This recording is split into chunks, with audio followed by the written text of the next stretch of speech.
Chicken spaghetti बच्चों और बड़ों दोनों की फेवरेट होती है। आज अपने व्यूअर्स से शेयर कर रही हूँ स्पाइसी चिकन स्पैगेटी की रेसिपी। ये रेसिपी खाने में ज़रा मसालेदार और जूसी बनेगी। कम टाइम में घर में इजी रेसिपी बनानी शेयर कर रही हूँ, जिसे एक बार बनाएंगे तो फिर रेस्टोरेंट जाके महंगी स्पैगेटी खाना भूल जाएंगे। ये रेसिपी किसी भी मौके पे सर्विंग के लिए बहुत ही परफेक्ट है, जिसे देखने के लिए वीडियो के एंड तक मुझे फॉलो कीजिए। अस्सलामुअलैकुम, welcome to my channel Noorish kitchen menu. Recipe पसंद आए तो लाइक और शेयर कीजिए, साथ चैनल को सब्सक्राइब करके सपोर्ट देना मत भूलिएगा। यहीं से रेसिपी को शुरू करती हूँ। सबसे पहले रेसिपी में स्पेगेटी बॉईल करनी है, तो उसके लिए पानी पकने रख दिया है और पानी में मैं डाल रही हूँ 1 चाय का चम्मच नमक। साथ में कुकिंग ऑयल डाल रही हूँ, तकरीबन 1 खाने का चम्मच है। स्पेगेटी बॉईल करते हुए पानी में ये इंग्रेडिएंट्स ज़रूर डाला करें, इससे स्पेगेटी का फ्लेवर सॉल्टी हो जाता है और वो बॉईल होने के बाद आपस में जुड़ती नहीं है। यहाँ शामिल कर रही हूँ मैं हाफ पैक स्पेगेटी का। इस तरह से मैंने ये स्पेगेटी डाल दी है। ये बॉईल होते हुए इजीली जो है एडजस्ट हो जाएगी पानी में और बॉईल हो जाएगी। यहाँ मैं बता दूं कि स्पेगेटी को आपने 7 से 8 मिनट तक बॉईल करना है। यहाँ तकरीबन 8 मिनट बॉईल करने के बाद स्पेगेटी पूरी तरह डन हो गई है। चूल्हा मैंने नीचे बंद कर दिया है और यहाँ पे अब स्पेगेटी को मैं स्ट्रेन कर लूँगी। स्ट्रेन करने के बाद इसके ऊपर ठंडा पानी ज़रूर डालना है, ताकि इसका कुकिंग का प्रोसेस रुक जाए। उसके बाद इसके ऊपर कुकिंग ऑयल भी ज़रूर डालिएगा, ताकि स्पेगेटी आपस में चिपके ना, जुड़े ना।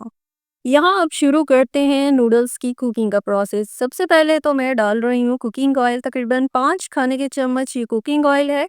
अब इसको गर्म करके इसमें शामिल कर रही हूँ मैं चिकन।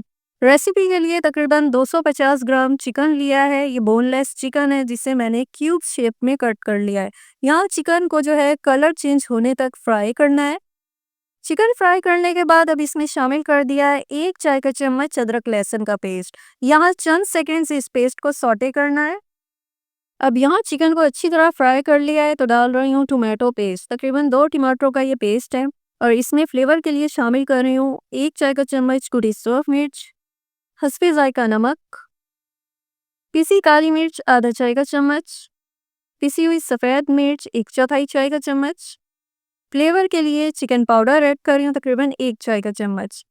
चाइनीज़ रेसिपी है तो इसमें चीनी डाल रही हूँ, तकरीबन 1 चाय का चम्मच।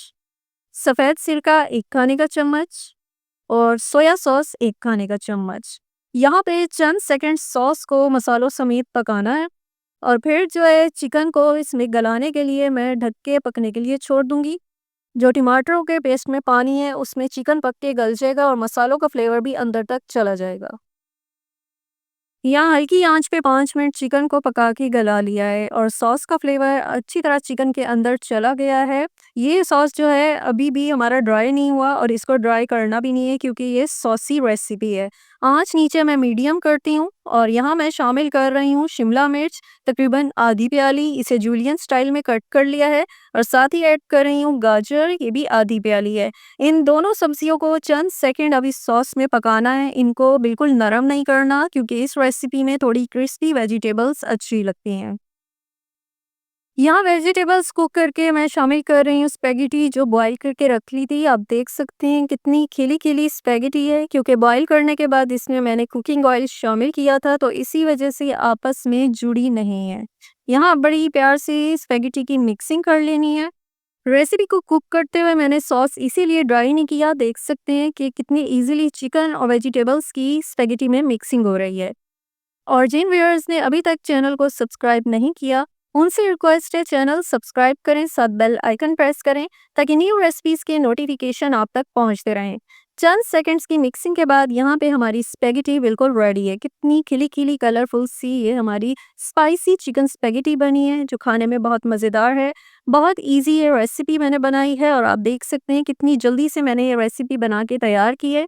अगर आप ये रेसिपी बच्चों के लिए बना रहे हैं, तो इसमें स्पाइसेस की, वेजिटेबल्स की आप मिकदार कम रख सकते हैं। ये रेसिपी जो है डिनर्स के लिए, पार्टीज़ के लिए, लंच के लिए बहुत ही परफेक्ट है। बहुत मज़ेदार ये रेसिपी है, ज़रूर घर पे ट्राई कीजिएगा और अपना कीमती फीडबैक देना मत भूलिएगा। रेसिपी को लाइक और शेयर ज़रूर कीजिएगा। अपना ख्याल रखिएगा। अल्लाह हाफ़िज़।